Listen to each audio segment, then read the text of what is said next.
జీకేటే మా దగ్గరకు వచ్చి ఐఐటీల్లో మాకు ఫాల్స్ ప్రామిస్ చేసి 3 సంవత్సరాల్లో రెగ్యులేషన్ చేస్తామని చెప్పి అందరూ భవిష్యత్తుని ఆడుకోండి సార్. ఇప్పుడు అందరూ కూడా పిల్లలు అయిపోయి ఒక్కొక్కరు ఇంటర్మీడియట్ పిల్లలు కూడా చదివే పిల్లలు ఉన్నారు సార్.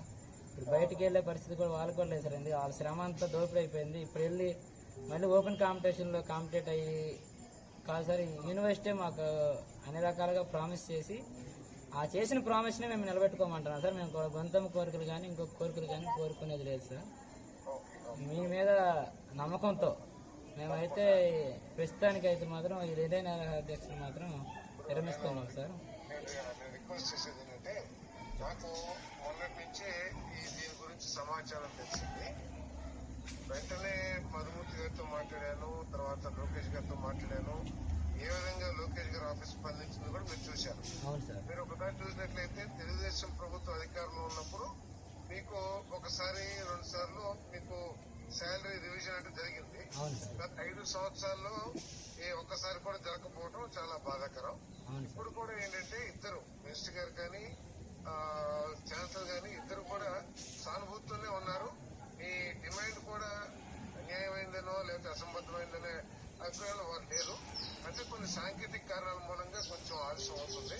తప్పకోకుండా నేను కూడా మరి మా మంత్రి గారితో కానీ ఛాన్సలర్తో కానీ ఫాలోఅప్ చేసి అవసరమైతే ఫైనాన్స్ డిపార్ట్మెంట్ తో కూడా మాట్లాడి నేను ఈ ప్రాబ్లం సాల్వ్ చేస్తానికి ప్రయత్నం చేస్తాను. నెంబర్ 1.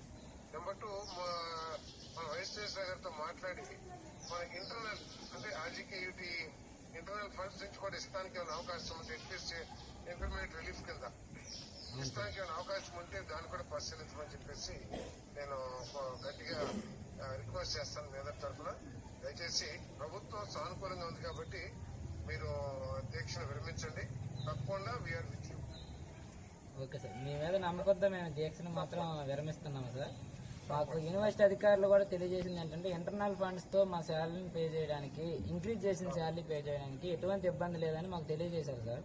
నేను అధికారుల పేర్లు తెలియజేయలేను కానీ బట్ తప్పనిసరిగా మీరు ఐఆర్ను మాత్రం ప్రకటించేటట్టు మాత్రం మీరు సహాయం చేయండి సార్.